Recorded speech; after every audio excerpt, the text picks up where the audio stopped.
I actually have to get the link, which would help.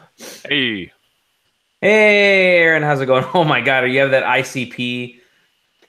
Oh, I'm so sorry. I was prepared for my other show, the ICP, the Insane Clown Podcast. The Insane Clown Podcast. Just give me 1 second here. Yeah, we basically just talk about how much we love Fago and Jesus. I guess I don't know anything about ICP. This was a joke. This was a joke for something else. Well, brilliant. We're going to be joined by Tom shortly. I'm going to kick us off, and I believe I just tweeted it out, so it should be working.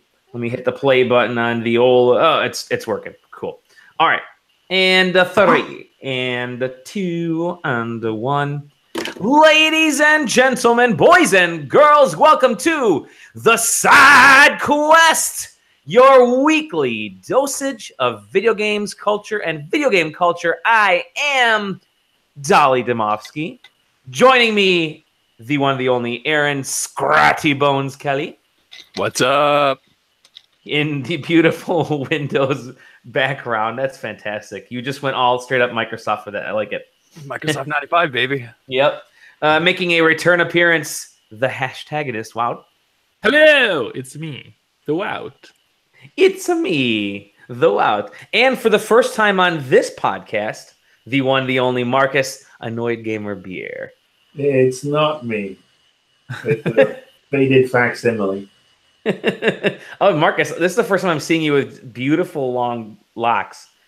Oh, they're not that long. They were actually cut a couple of weeks ago, so it was actually a whole lot messier. But I figured, you know what? I'm going to be 3 next week. I might as well look professional. It's the only time of year I do look professional. So That's true. That's the only time of year that I usually wear pants. Otherwise, just utility-kilts the whole way.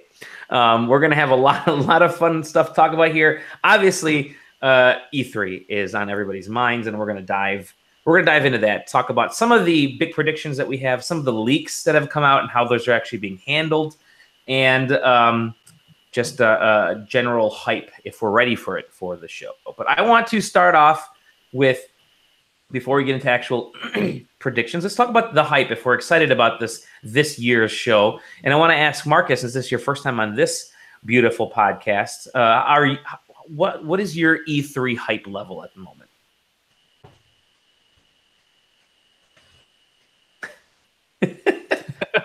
through the roof, Dolly. Through. Look, it's easy for me to be jaded. This is my first E3. First E3, yeah. First E3. I did the ones in Atlanta. I think the only one I missed was Santa Monica. So, yes. Oh, God. Atlanta was like, what, 92? No, I think the first one in Atlanta was maybe 94. Yeah. Or was it 95? I know there was 2 in Atlanta. They might have actually been 95, 96, then they switched to LA. I can't remember. But it was a long time ago. It was hot and humid. And yes, so I've done every one since, with the exception of Santa Monica in 2007. You mean the shit one?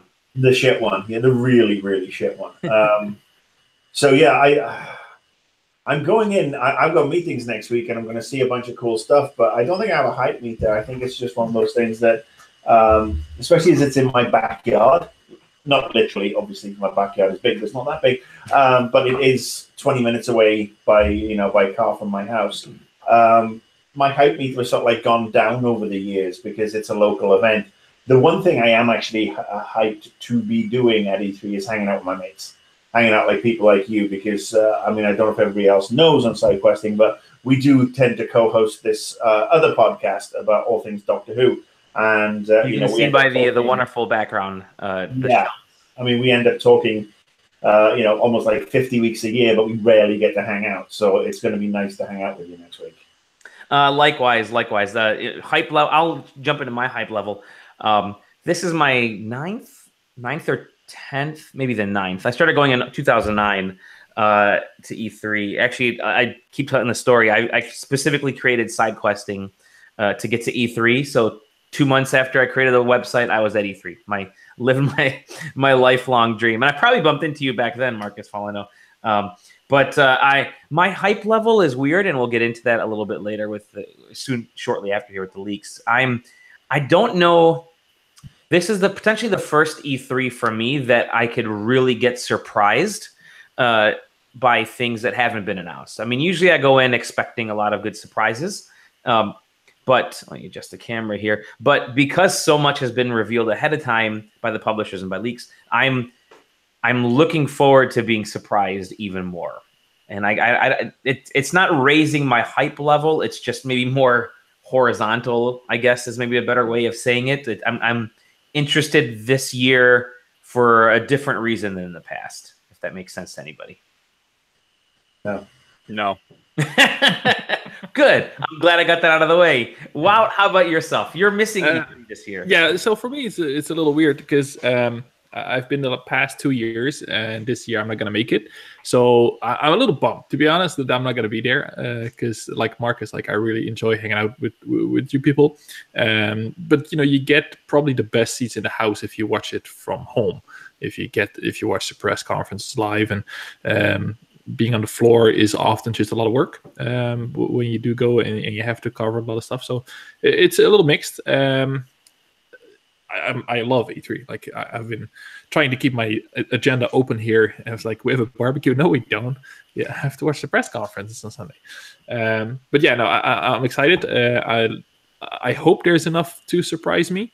But I have a feeling that it's going to be a bit of a quieter year. But we'll see in my prediction list, see if that makes any sense at all. Okay. How about you, Aaron? Hype level this year? I don't know. I mean, so I've never gone to an E3. I live in Canada. By the way, your screen is blanked out. Oh, is it really? Can you guys see him, or am I the only one that can't see him? When he goes full screen, SideQuest thing. Well, I'll fix it in a sec. But yeah, no. So I live in Canada, and I've never bothered to get a passport. So I've never gone to an E3, but I've watched, I think, every one that's ever been streamed, and then just voraciously read up on all the ones before streaming was a thing. So the excitement's not really a thing because I know what I'm going to get. I'm going to get some press conferences. I'll get some announcements. This year and a little bit last year, I'm mostly just excited to see how many of my guesses I get right or wrong. Because that's always just, a fun little mini game. Yeah. And we had our prediction episode a couple episodes back, and is it you or Sam that have basically nailed everything so far? It's me. I'm officially calling it for the Battle Royale game because I think 3 more were announced 2 days ago with like Paladins and Battle Right and something else. So I mean that one prediction was 10 or more Battle Royale games / modes predicted by E3 from our show. But yeah, no. So I mean, I'm excited, but I'm always excited by E3. But I would be more excited if I was going. But I'm looking forward to it. Well, we'll try to get you out there next year if E3 is still around. if I get a passport, if you get a passport by then, we'll start a Patreon to get you out there. But let's talk about a lot of the stuff that's been leading up to E3 and a lot of the leaks. And we saw, I think, I mean, there's leaks every year. There's usually a few things that squeak out here and there. You have folks like Jason Schreier and some of the guys from Polygon and IGN do their diligent work to get information out there. This year has been a deluge, and I think it all part of it started with that Walmart leak that revealed everything from Rage 2 to Gears of War 5 to Forza Horizon 4 and everything sort of in between. And then the minute Bethesda just kind of took the, and we'll talk about them in a second, they took that baton and said, hey, yeah, actually, we are making Rage 2.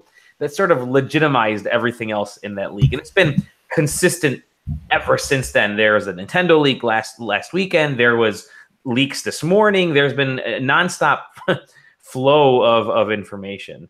And Marcus, you have worked in this industry for just a couple of years, so you have a little bit of experience. First of all, what's your opinion on what's happening right now? And then obviously, what's it like from the other side, from the publisher and PR side when these things happen? Well, I mean, basically, I'm only 26. Yes. But I spent 2 years working in video games, and now look at me. I look like a 47-year-old man. The situation with the leaks, it's always happened. Some years it's been major, and it just basically comes down to, unfortunately, sales departments within games companies are under pressure because they have to deliver lineups to the buyers to say, all right, you need to come see us at E3, or you need to come to X, Y, and Z, and this is what's coming. And then it's the buyers at the big retailers who are effing numpties, who basically leave this information lying around, normally, or even just, give it to their kids because their kids are spoiled little wankers, and their kids then post this shit online. And it's basically the retailers every time they leak this shit. Actually, that's not true. Once it was an Italian website, but, they're Italian, so...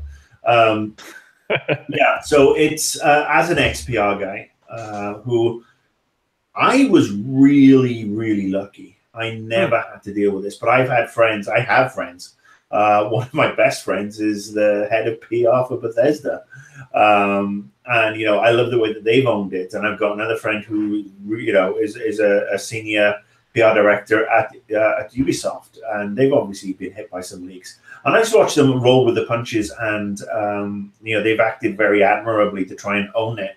But it does put months and months of work down the toilet, just so that some dickless little wonder can pretend that he actually has a penis for about 3 seconds. I hate the leakers. They're not leaking anything that's earth-shatteringly important. They're not saving lives or curing cancer with these leaks. They're just making life harder for a lot of people who work very hard already. So, it's a bitch to see it happening. It does spoil some of the surprises. And I'm all for hanging the leakers by their testicles in public. Public shame. I did want to ask this question. Where do a lot of those leaks come from? Is it from when you were involved, was it a lot of the development side, or it really does kind of seem like... And this is the thing. If you work in development, you don't have access to the materials to supply to anybody. The Walmart leak came from Walmart Canada. That means that somebody in Walmart Canada in the buyer/web department had access to this information and decided to be a big boy or a big girl, one of the two. And they just basically screwed a lot of people over. It's part of me longing for the end of brick and mortar, because you have to deal with so many amateur hour tossers at these retailers. Walmart, Best Buy, Target. These people don't know their assholes from their elbows, to be honest with you. They are absolutely useless. And the sooner that we just get to digital delivery all around, and we can actually perhaps say goodbye to the buyers at these companies who, really don't give a toss about games anyway, and probably know even less. And that's always been the case. It's been the case for 30 odd years. So much the better. I'm in a feisty mood today. It's good. What are your thoughts on the leaks? Well, I don't like them either, but I do remember liking them before, like when I would scrounge into what's gonna happen, like the 2 weeks before. But then as soon as you get a little bit your foot in, and you know how much work goes into the PR side and into the surprises and the work of just the press conference alone, like, oh, come on, man. Like every time that happens, like someone dies a little on the inside, and for no reason, because I don't think the Walmart story benefited them at all. It's not they were reaping pre-orders or whatever. And the other one that I really hated was the Assassin's Creed Odyssey one, because that looked like someone who works in a packaging factory who received buckets and buckets of the helmets and had to put them in the into the little baggies, and he thought, what would be cool if I take one home and post a picture on the internet. Nobody knew that this was coming this year, at least. And just because that I'll steal Marcus, that wanker thought it would be funny to put it on the internet, they had to change gears immediately, because I think that would have been a big surprise. That might have been the one more thing at Ubisoft, because they went away from the yearly cycle. I don't think a lot of people saw this one coming. So I don't really appreciate it. I like to be surprised. But at least get something out of it if you're going to be an asshole about it. But it's all pointless. I mean, 9 times out of 10, this actually it not just screws the publisher over, but what happens, say, if Sony was saving this as one of their big reveals for the Sony showcase? Yeah. All of a sudden, you're scrabbling to redo an entire multi-million-dollar showcase all because of some petulant little tosspot. Yeah. I mean, it really is. It's just asinine. It really is. And as an XPR guy, I hated sharing information with my sales department, not because of the sales department, but because of the idiots they dealt with. And anything branded or anything like that, I kept it so far away from everybody. But you have to be able to share stuff with people, even though you can't trust them.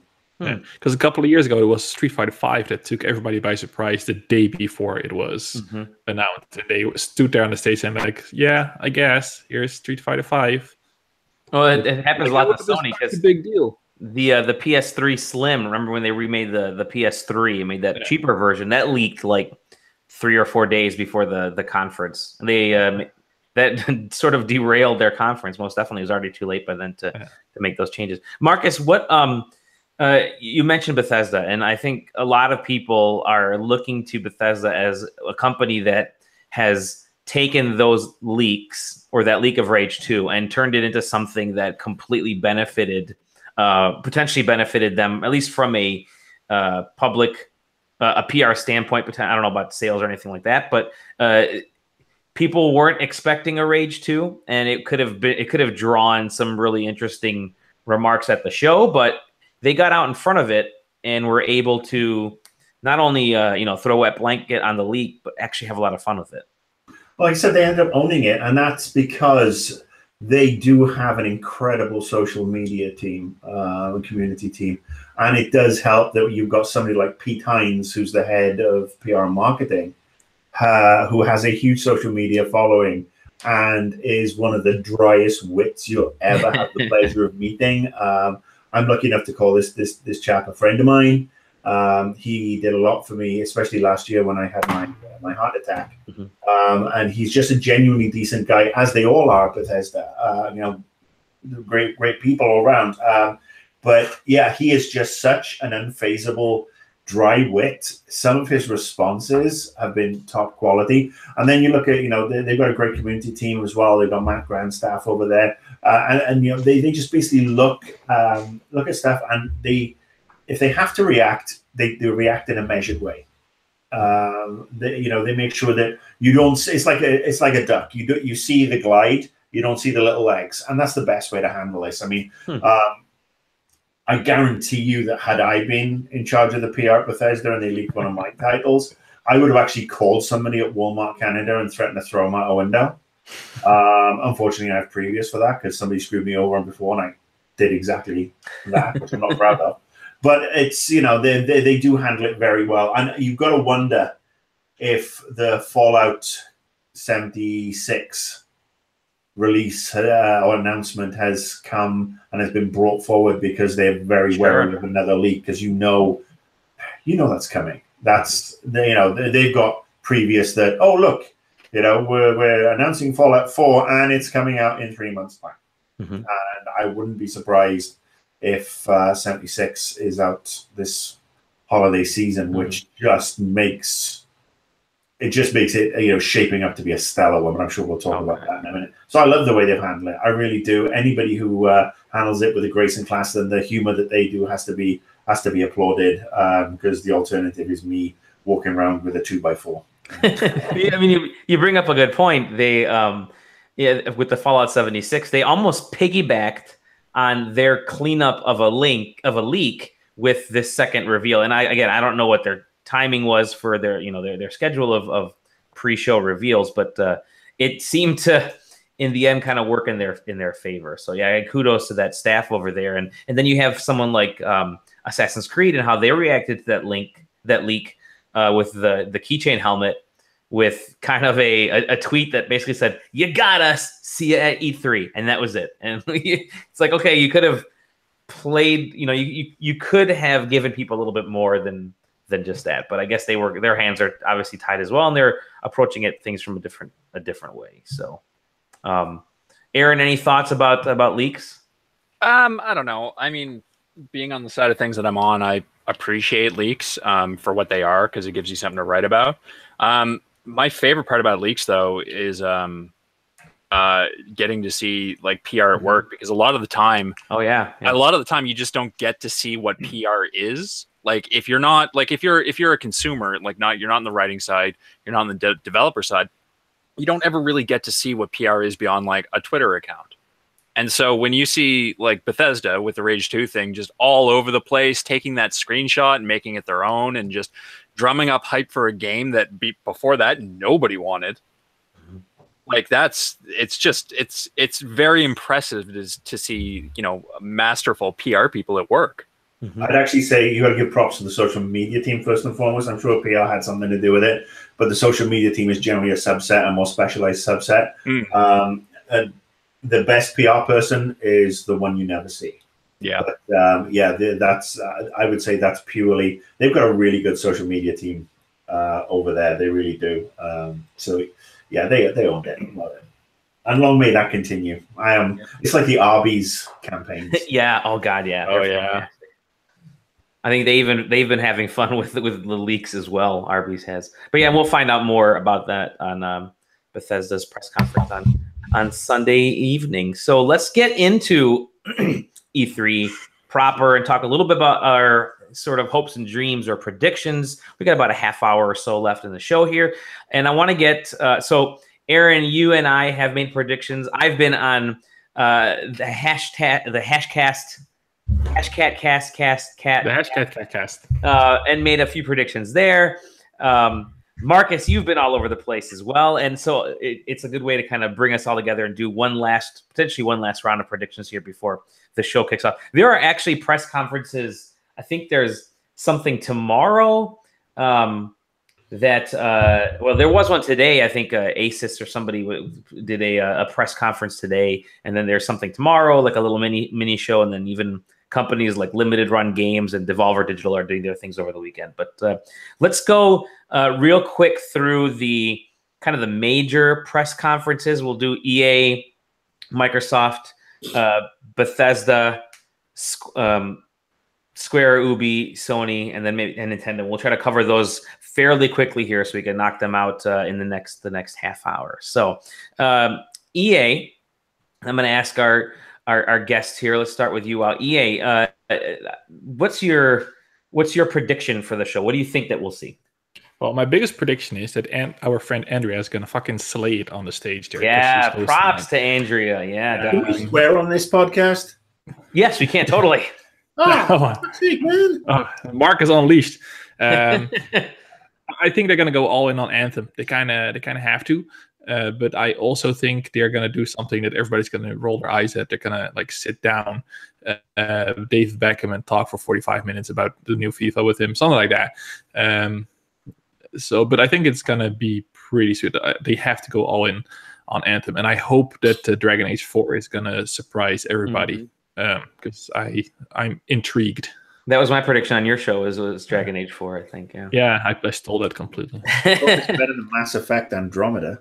Oh, we were all excited for a new Mass Effect game, and then that came out, and then I know one guy who really loves the multiplayer for some reason. Oh yeah, it's so good. Bring that out on its own, like multiplayer too. I'll buy it. Marcus, what are your thoughts about EA? I think they're going to surprise everybody, and they're going to announce Loot Box the game. And then announce that there's a tie-in with Disney where Disney's releasing Loot Box the movie. The only way you can get tickets is to buy a loot box, but there's not tickets in every loot box. I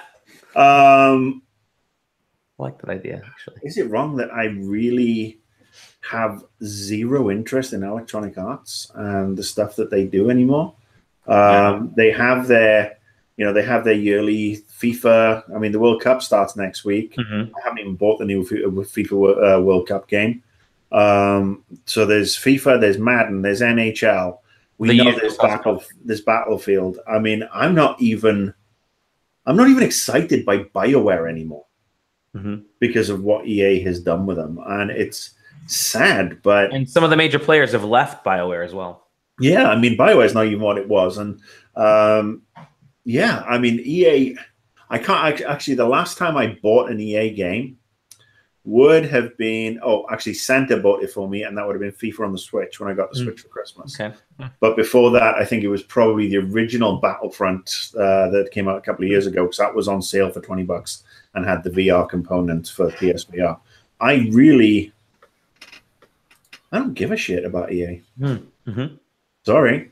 No, I mean, and you know what? You can basically take that, paste that answer for Activision as well. Because, Destiny Year 2, or Destiny 2 Year 2, 2 Destiny, 2 Furious, whatever the hell. I love it. 2 Destiny, 2 Furious. I mean, I'm still waiting for a game to be dropped in Destiny because it's dull as ditchwater. Destiny 2 was just boring. It's like No Man's Sky with a slightly better shooter component. Yeah, I mean, I've got no interest in Activision's original IP. Who gives a damn about Call of Duty? I know it's, everybody's Call of Duty is world's biggest selling, blah, blah, blah, blah, blah. It's just multiplayer. There's no single player campaign. There's no real, fantasticness in there. And the only other thing that they're showing is Spyro, and that's not even on the show floor. That's in the lobby. They're showcasing Spyro. So yeah, I mean, of the two big companies in the games industry, the top two who are supposed to be slugging out this Christmas, I have zero interest in either of their lineups, and I really hope that the public comes to their senses and starts demanding better quality from these guys, because they're not delivering it. Aaron, what are your thoughts on EA? Yeah, I'm pretty much in the same boat. Like Pie in the Sky, if they come out and they're like, "We're doing another Mirror's Edge," I mean, I'm in. I like Mirror's Edge, even though those games make motion sickness on a PS4. Yeah, I definitely get the motion sickness, but I still really like those games in very, very short bursts. But if they did that, I mean, I'd be in. But otherwise, I'm in agreement with you guys. It's become very samey, at least with Mass Effect, in Dragon Age, like three years ago. You had some fresh ideas that they were showcasing, and even that knitted little character dude that received the game. I mean, there was some interesting stuff, and then Yarny, Yarny, and then the last 3 years, it's just become samey. It's okay. We're gonna have FIFA. We're gonna have Need for Speed. I'm surprised they haven't announced another Need for Speed. They probably will, some racing game. It's the same. It's the usual suspects, and you can go up by the clock, and then they'll drop an influencer. At least we'll have Andrea to entertain us on the show, because she's super brilliant at the hosting side of things. But the content-wise, I'm not sure what we're going to be excited about. You know what? I would actually buy EA stock if they had a game called Drop an Influencer Off a Building. Oh, love it. And I'm not talking about Andrea. Andrea is fantastic. Andrea Renee, love her to bits. Fantastic professional. But yeah, I'm sorry. There we go. That's an indie game that's gonna pop up on the new Steam. Yeah, these influencers, Need for Speed, run over an influencer. There you go. But EA doesn't have to care, right? Because they're gonna sell 50 billion copies of their stupid sports games that nobody cares about, and then they can make a shitty Mass Effect, and it doesn't even matter. See, the interesting thing about EA at E3 is that the E3 folks, the E3 crowd, doesn't necessarily care a whole heck of a lot about the sports side of things, sports games, right? They to my knowledge, that sort of genre of gaming has started to disappear from the show floor. Obviously, there's been less sports games, but they haven't been as compelling. So yeah, I mean, live and die by NBA Live. So we'll see what they do with that this year. You know what would be really cool if the only feature they talk about for the new Madden is the ability to take a knee. Yeah, for the national anthem. That would get some support. Yeah, then all of a sudden people would say, "Okay, that sounds good." People would be interested in it. But yeah, it's big guys, they're just doing the same shit over and over and over. And look, everybody is. Yeah. We've discussed this before. Battle Royale is the new game, which was the new MOBA, which was the new scary first-person shooter, hero shooter, scary. Yeah. I mean, they'll probably have some sort of battle royale mode somewhere. I bet if it's anywhere, it's in the Battlefield stuff, because I know DICE was prototyping something. So I bet they come out and they do a big talk about how this is going to be a future update for Battlefield. I'd love it if they put it in FIFA. God, somebody had mentioned that too. Battle Royale, Ball Royale could be kind of interesting, a sports game. Let's move on to Microsoft on Sunday.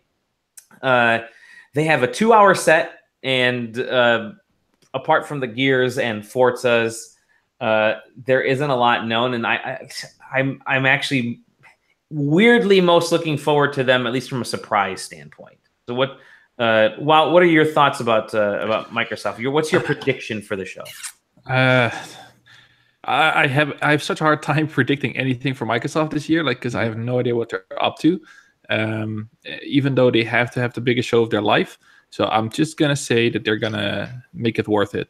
I think they're gonna throw in the usual suspects. They're gonna bring the Halo, the Gears of War, the Forza, and then they're gonna. Here's my prediction: they have landed another exclusive that's gonna piss everybody off, just like Tomb Raider.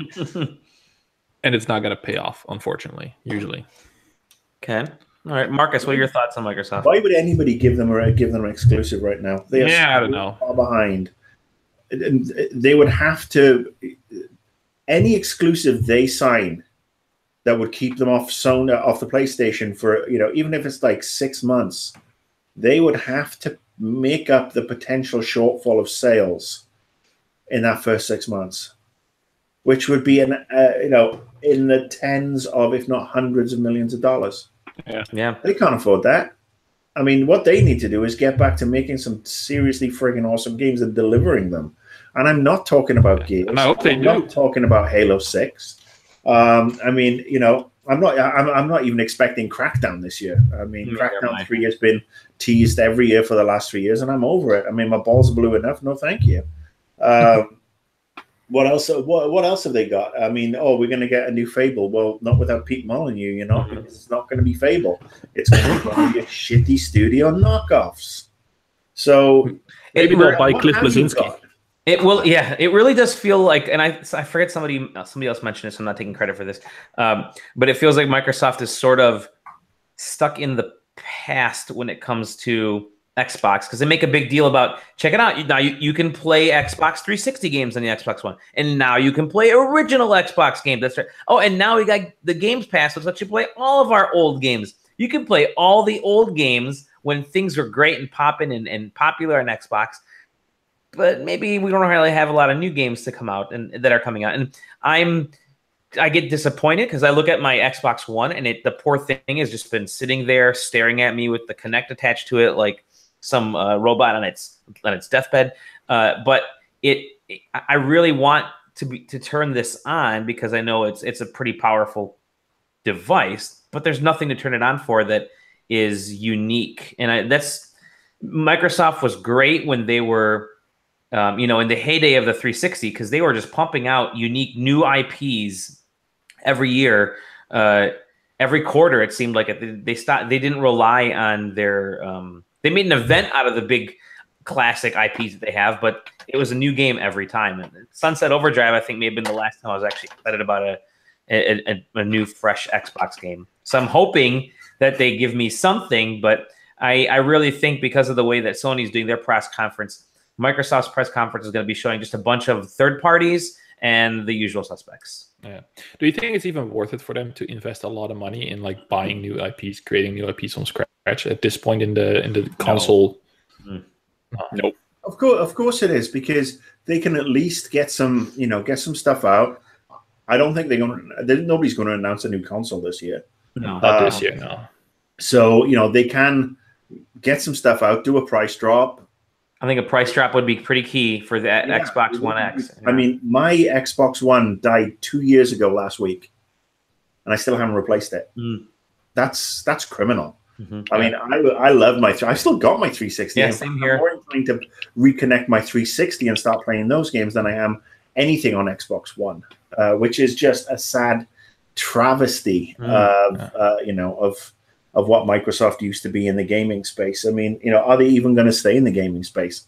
There's something to throw out to you. I mean, they are so far behind. My last time I saw anything, was it like 7-3? Every 10 consoles bought, 7 Sony, 3 Xbox. Outside, not including Switch, because Switch is just dominating everything else. But Microsoft have gone from a major player last generation to a afterthought this one. I mean, they really they started off badly, have continued badly, and it looks like they'll sign off badly. I mean, the new Xbox that they brought out last fall, I don't know anybody who got it. The Scorpio or whatever it was. The Xbox One X, yeah. Is that really? We'll see. I hope they do well, but it's late. It's late in the cycle.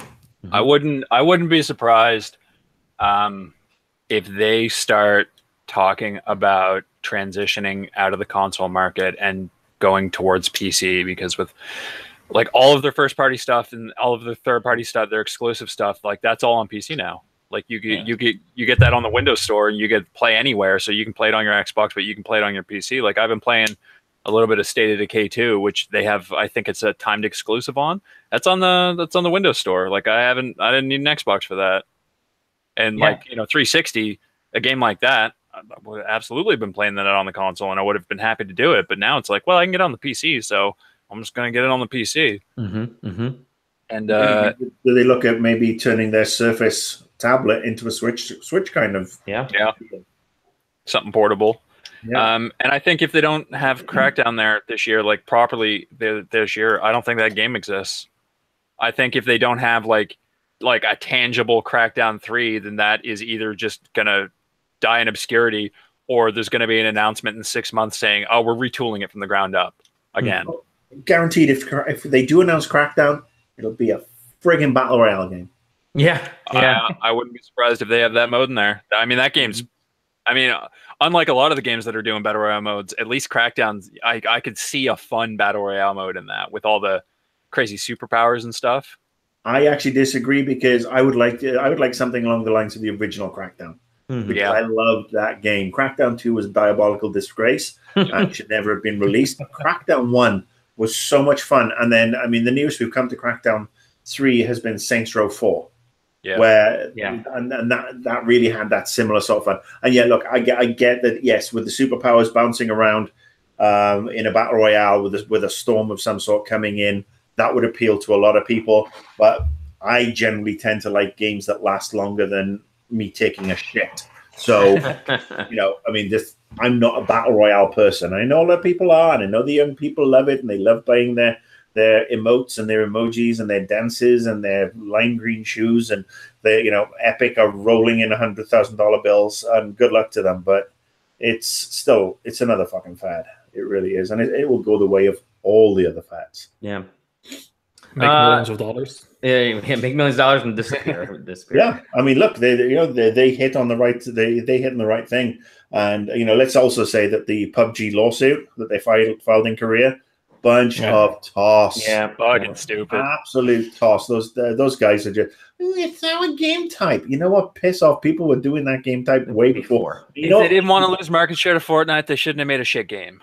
Exactly. I mean, I made the mistake of buying after everybody was raving about it. Yeah, and me too. For about 20 minutes, and I said, what a pile of shit. I bought that game, and I played that game, and then I was done with that game, and then I got a second win because Jeff Grubb over at VentureBeat was running community events. They gave him a private server, and so we were playing once a week, and so that made it a little bit of fun because it was just the most absurd shit we were doing. But I haven't played the actual standard mode in PUBG in fucking months. Months. I haven't played Fortnite either, but you know what I mean. But fucking, it's junk food gaming. Yeah. I'm sorry. That's why I'm more excited about Fallout 76 or Rage or something like that, or Red Dead 2. Yeah, those are the games I'm excited about because they're going to have strong single player. Because the other reason is, let's face it, if you're over a certain age or have a certain IQ, multiplayer is not for you. Yeah, I'm in the same boat, Marcus. You and I have spoken at length about this. I can't do multiplayer anymore. Until fucking parents keep their fucking kids off the fucking internet, as they should fucking do. Sorry. Multiplayer gaming will be dead to me and a lot of other people because, let's face it, little bastards can't keep their mouth shut. Let's move on. A big bastard who can't keep his mouth shut. There you go. You a good segue to Bethesda. Now, again, we saw Rage 2. revealed. We saw Fallout 76. What do you guys have hopes for, or should I say predictions or anything for their press conference? Marcus, let's go in with you. Obviously, with your connections over there, you probably, whether you do or don't know anything, I'm just curious to see I know what you can say. You know? I know absolutely FA. I know what you guys know, and that's about it. What I hope, I hope we get. I like FA. I haven't heard FA before. I know FA. Well, FA means Force Awakens. Yeah, I know. Yeah. So yes, I hope we get 76 this year. Rage 2, I liked Rage 1. I thought it was enjoyable. It certainly was more enjoyable than they got a good developer behind it now. Avalanche is handling it, right? Yep. Yeah, I mean, it'll certainly be better than the Mad Max game, I think, which is ironic. And I think with that and Borderlands 3 coming as well, we're in a post-apocalyptic, joygasm over the next couple of months. 76. I've heard there is a multiplayer component that may involve some sort of, and this is just me, having heard from. Having read stuff that we know that Battlecry Studios out of Austin are doing their multiplayer or their online components. So I'm postulating that we will get some sort of arena combat that has multiplayer in it in Fallout 76 that will be more along the lines of, say, Mad Max Beyond Thunderdome, where, you pay to enter and last one standing takes the prize money and takes the bottle caps and you get to, and then maybe there'll be some sort of way to form your own little towns with people, in the game and have persistent persistent buildings and towns or whatever within the bigger world. Maybe, I don't know. And that's me kind of spitballing, because in an RPG, I would love the idea of being able to partner up with people I know and like, all three of them, play a game where we can actually just, we can build our little, a little township, and we can do our little quests, and we can go out and eradicate people. I already know what's going to happen after this game releases. I'll be getting messages from Marcus. Dolly,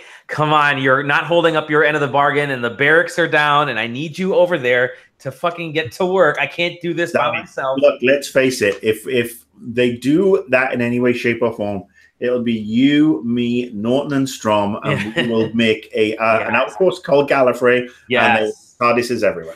Suddenly, I'm really excited. Wow, what are your what's your Bethesda prediction? Well, it's more of a hope than a prediction, but I really hope I talked about this before, that we're going to see like a space exploration game. And at first, when I pictured this, what I thought would be a good idea for them to do would be like basically Skyrim in space. But since then, I've kind of tweaked it, because they have so much more to work with. Like, if you take an Evil Within and add a little bit of space and a little bit of Doom in it, you can get a good Mass Effect game out of a Bethesda studio, and maybe a little bit more focused. Smoking? The Dutch stuff. I mean, what, you smoking a pancake? No, I'm smoking like a kneaded eraser. But that's what I would like to see. I'm just trying to get my head around this. And you know what? Me and Wout, we give each other crap all the time, but I got nothing but love for him.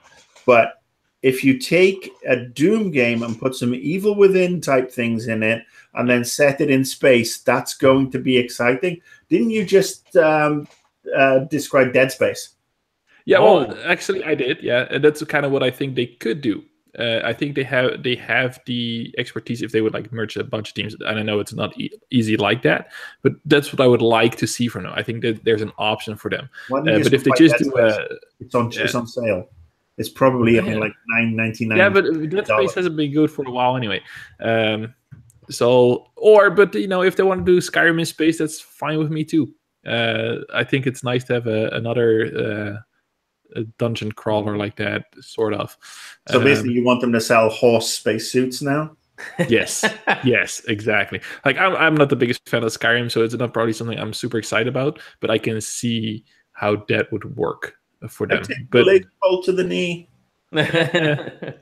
Aaron, any other predictions or dreams or wants for Bethesda? Well, leading up until all these leaks, I was all on board for Starfield. Like, that sounded like way up my alley. And then when all this Fallout 76 happened and people are describing it as a Rust-like, like I play a lot of Rust, and I've been playing a lot of Conan Exiles, and Rust not so much, but Conan Exiles, it doesn't really have quests. but it does have objectives, like PvE objectives. Like you can like figure out puzzles to get into dungeons and like fight bosses with your team and stuff like that. So there is a way to do that in that sort of game. And if that is what Fallout 76 is like I'm way into that. I'm so into that. I'm just at this point, I'm going into this thinking I just want to see what this is. I want to know what 76 is. Tell me exactly what it is. Like either get my hopes way up or crush my heart. But like I'm all in for 76. As far as it's gonna be Minecraft, that's what it's gonna be. There you go. For myself, I mentioned that in another podcast, you know, about the Starfields and all that kind of thing and remasters. I am so everyone who knows me knows I'm so far behind on on games. In fact, the running joke within SideQuesting is that I've almost completed all of 2009's top games, and I'm ready to go to 2010. You beat Fallout 4 yet? No, I did not. That's another one I have to get through. But in a selfish way, give me more. Just port more over to Switch. Fallout 4 or Fallout 3. I finished Fallout 3, but give me some of those. Give me some of those. A couple of those games on Switch, and I'll. I've been playing Elder Scrolls. I'm actually waiting for Wolfenstein. I always get that wrong. I'm sorry, but I'm okay with a port or two on the Switch because it'll help satisfy my ability to actually play some of these games without TV access. That's having an 8-year-old who loves My Little Pony and Fortnite at the same time in weird combinations does to. You don't have your own dedicated games room. I do, but I still like to be around my family. Don't ask me why, but ask me why. Let's move on to the next day. I want to combine Square and Ubisoft in essence of time here. Kind of all those that are sort of leading up to Sony's, but Square and Ubisoft. Marcus, what are your thoughts for those two? Do you suspect any surprises? Do you have any wants out of either of them? I think they're going to announce a new company called Scroobysoft. Scroobysoft. Yeah, there's going to be Final Fantasy Far Cry. Far Cry Fantasy is good. Okay. Which is going to be all the Fs. And then Assassin's Creed Raider of the Tombs. We know there's a Tomb Raider game coming. We know that there will be some sort of, squeeing from the Kingdom Hearts crowd, because apparently Kingdom Hearts 3 is getting a release date or something. I'm interested to see what Ubisoft has, because obviously there is this new Assassin's Creed. I loved the last one. I actually felt that even though gameplay-wise I thought it was one of the best Assassin's Creeds and most polished, story-wise it's one of the ones that left me cold the most. But their DLC's been solid, and then they've obviously just come off Far Cry 5, which also was very, very good. And I've actually just downloaded Far Cry 3 Classic on the PS4 and revisiting that because I kind of love those Far Cry games. I know there's The Division. We're hearing maybe there'll be some new Clancy stuff outside of The Division and Ghost Recon. I've given up hoping for a proper Rainbow Six game now that it's gone all Twitchified. I've given up on getting a proper Ghost Recon game, so maybe Sam Fisher might make a return. Okay. That's a possibility I'm hearing. There's a rumor that they're adding Sam Fisher to Siege. Oh, they are. They already are. I think they already did, didn't they? Or is that he's not in there yet? But okay. Sam Fisher and Rainbow do not exist. I launched Ghost Recon. I was part of Red Storm. I helped name and create the backstory for Ghost Recon. I worked, I saw the original tech demo and helped come up with the name Sam frigging Fisher with Sean McCann, who was the marketing manager at the time. And I really fucking hate the way Ubisoft are treating the Clancy verse. There's no decent single player components anymore. It's all multiplayer. It's all flash in the pan, quick, done, gone again. I would kill for a decent tactical simulator to come out there. We know it's not going to happen. But Sam Fisher is not part of Rainbow. Sam Fisher is the ultimate covert operative. He's basically a North American James Bond. So why the hell would you not do a game where Splinter Cell, he basically, is full on, a spy. There's tactics in there, and there's the stuff that he can do and sneak around, and we see the night vision goggles come on. I mean, I would like to see Sam Fisher back in a decent game, which we haven't had for donkey's years. So yeah, sorry. Wow. Definitely. Well, for Square, I think we have the usual suspects. Tomb Raider, they're going to show it big because I think it's a great game. I got to play it here in Montreal a couple of weeks ago. That was great. Like Mark says, Kingdom Hearts. I would love it if they would show at least a little bit of Final Fantasy Remake, but I don't hold my breath on that one. I think the surprise for Square Enix is going to be in the near area, that they do something there. Maybe a hefty DLC or just a like a standalone site. They just announced thing. that the game sold 3 million copies, right? Yeah, and they do that for a reason, I think. Yep. For Ubisoft, and I would be almost willing to put money on this, they're gonna come with For Honor Battle Royale. And I would love that, like the big field battles where you play 50v50, because you do not bring a game that's a year and a half old to E3 if you don't have something big to show it. It's not going to be a new season. It's not going to be a new character. They're either going to do For Honor 2, and that will probably still have a Battle Royale mode. But I'm curious to see what Ubisoft's bringing, because nothing, but a lot of what they showed last year has not been released yet. So if they want to fill that hour, they're going to have to bring some good stuff. Okay. Aaron? Yeah, Square Enix. I mean, it's going to be the Kingdom Hearts 3 show. There's no doubt about it. Those people, the people who are waiting for that game are just insane about it. It would be stupid not to have the focus be on Kingdom Hearts 3. I think in terms of the Final Fantasy VII remake, I think that they just ignore the fact that they've already announced that they're having to start from scratch, basically, and they pull. Do you remember not the very first mention of it, but the second mention of it? Like the first mention of it was just like the logo, and then everyone was like, oh my god, and then the second mention was like the little tiny bit of gameplay, and then there was nothing else, and they were like, yeah, it's coming in a few years, don't worry about it. I bet they do that again. I bet they do basically a mirror image of that, and they're just like, yep, we're still working on it, don't worry about it, guys, and then that's all we get for that. Ubisoft, I think they go all in on their live shit, because that's what they do now. Like it's all live services. So I think they have a Rainbow Six Siege showcase. I think they do a For Honor showcase, and maybe they cap that off with a date for what's the name of that pirate game? Blood and Thunder, Black Sails. Yeah, something like that. Skull and Bones. I bet they cap that off with an announcement date for that, because that's supposed to be another one of those games. I will say I'd love to see. Now I'm interested in the game called Blood and Thunder. Maybe that's like the Thor version of. But for me, yeah, there you go. Give me Blacklist. Give me Sam Fisher Splinter Cell, because I loved Blacklist and I loved it. Got me back into Splinter Cell kind of in a reverse way. So I'll take that. Let's move on to Sony real quick here, and we got just a few minutes left. Sony, I'm gonna hop in real quick. They have their 4 big games. I'm really interested in seeing Ghost of Tsushima, because that's such a fresh property when they first showed it off last year. Bring me more of that. Spider-Man looks great. Last of Us 2 looks fine. But this is something fresh and new. So I'm just looking forward to that. I'm not expecting anything else. Wow, what about you? I think keep your expectations low for Sony, because when they tell you not to be super hyped, do not get super hyped. Yeah. They said the same for PSX, and they did exactly what they promised. So I expect the big 4, maybe some indie titles, but they're already dropping those this week with the Sony specials that we get. I'm done with watching Spider-Man footage. Just give me the game.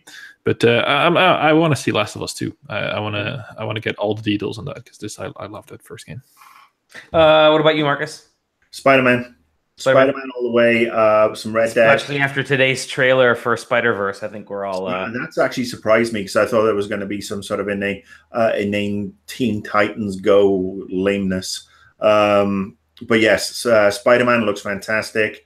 I am also expecting them, if they have an exclusive with for Red Dead, that there's some sort of DLC or something exclusive to the PS4. It would make sense, because let's face it, Rockstar and Sony have always been, intertwined, despite of a couple of Microsoft years. And then just a couple of games outside of that, superhero related. I want to see what Rocksteady are working on. The rumor is Superman. I don't think it'll be Superman. I think we may get some sort of Justice League kind of game, and it will be good to have another solid superhero game out there. Because I mean, we've had Arkham that kind of tailed off in its trilogy.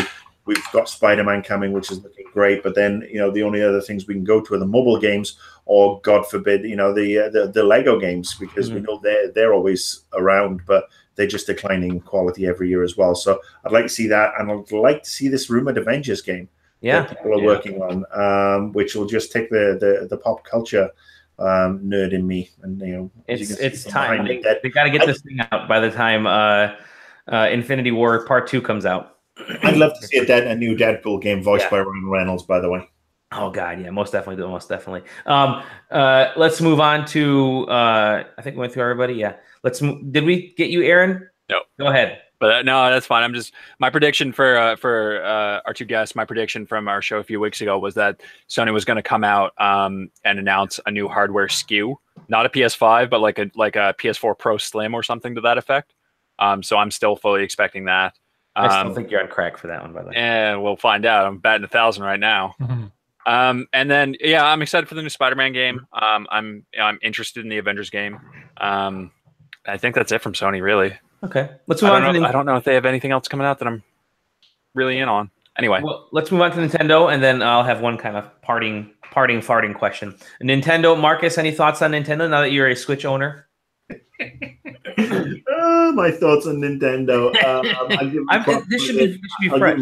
Where they do in that cardboard box engineering thing looks like a lot of fun for people like yourself with kids. I go to admire that, and anything that sort of like slaps out some creativity.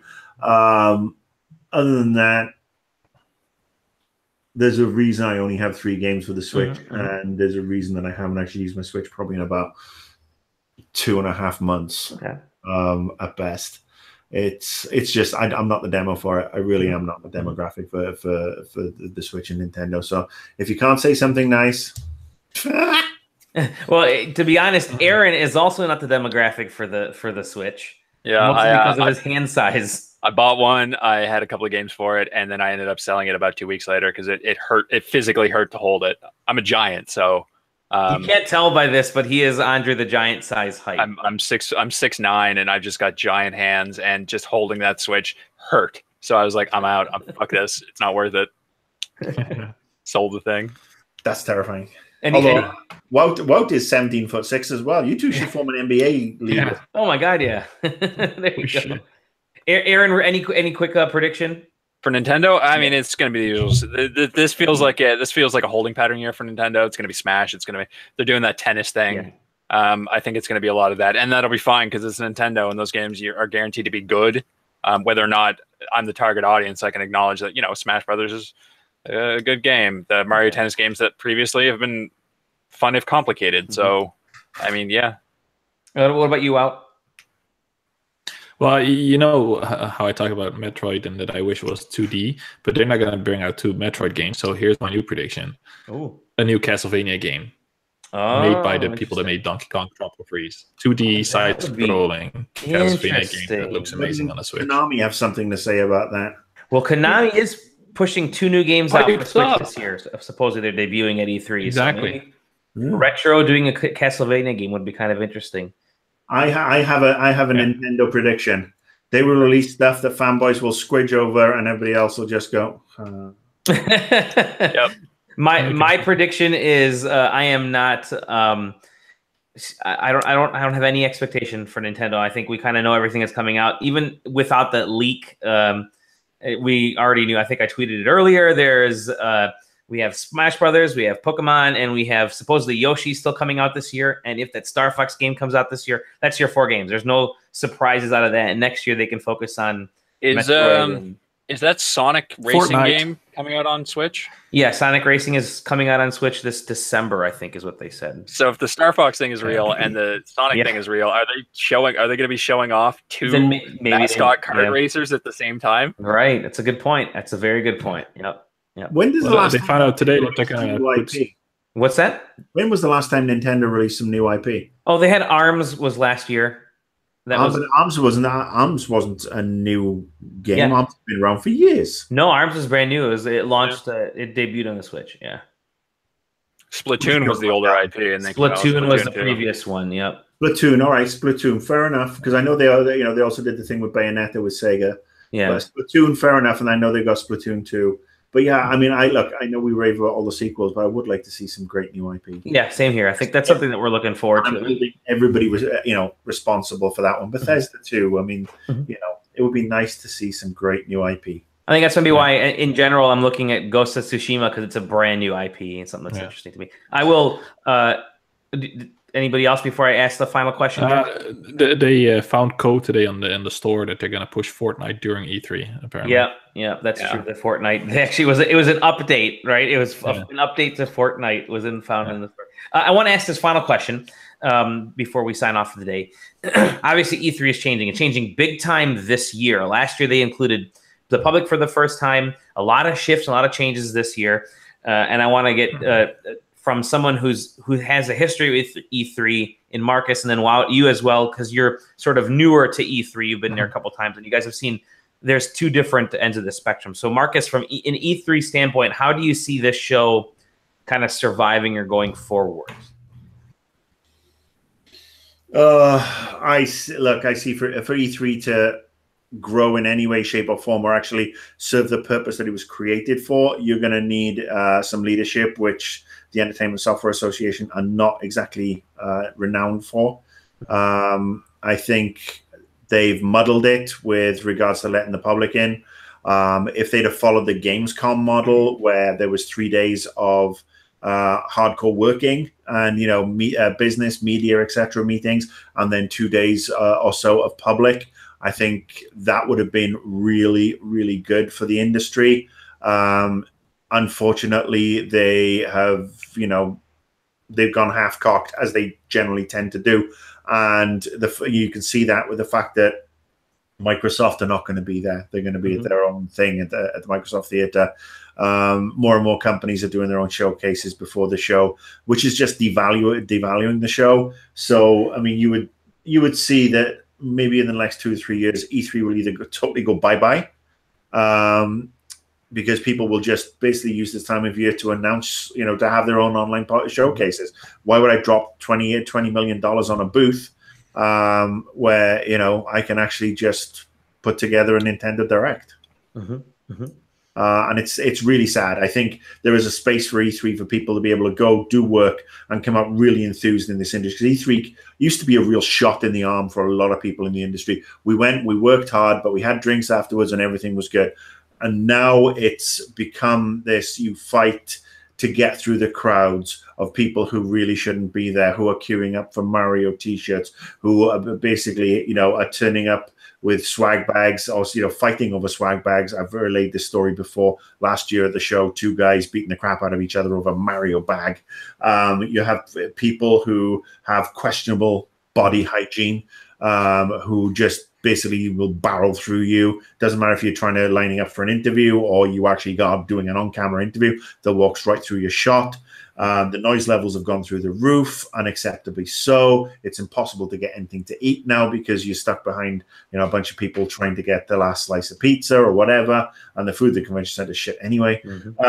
So that might actually not be a bad thing. But yeah, it's a real shame when you go to E3, as I am next week, and I'm looking forward, as I said at the start of the show, to seeing the people I know and love in the industry who work their asses off, as opposed to seeing the games, because E3 will kind of be torture next week. Yep. I know a lot of people that are looking forward to Friday morning. If you go into E3, gel insoles are your friend. Yes, most definitely. Wow. What about you? Because you've been to a couple now. You're not going this year. What do you see as sort of the? I think like what Marcus said, like they're going halfway now with a couple of extra hours for press and media.